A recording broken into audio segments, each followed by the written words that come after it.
Evangelicals. Often, those who claim to be evangelicals are called hypocrites.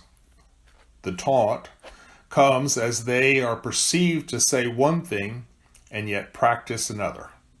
The mantra those who have problems with the evangelicals perceive is, do as I say, not as I do.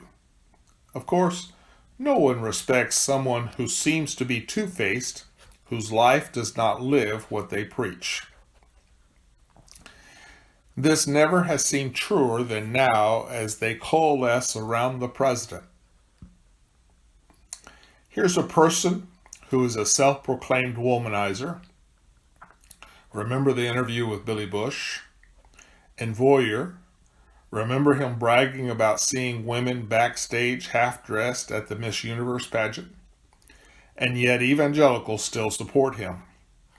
Here's a person who constantly lies and brags about his abuse of people.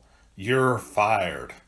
And yet evangelicals call for unity behind their man. An evangelical pastor sloughs it off, stating that we are all sinners and the president should not be held to a higher standard than anyone else.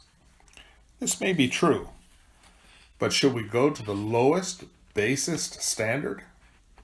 Shouldn't we hold anyone who aspires to give leadership to the country to a higher standard? Shouldn't we expect more from those who wish to represent us? While we're talking about standards, don't the evangelical churches expect a higher standard from those who lead them? Don't they expect that their pastors hold a higher moral lifestyle? Don't these pastors in turn owe it to their communities to speak truth, not only from their pulpits, but also in their everyday life?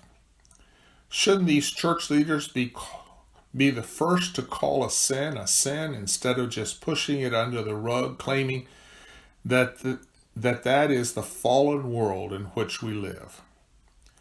Maybe the term hypocrite is not unwarranted in this situation.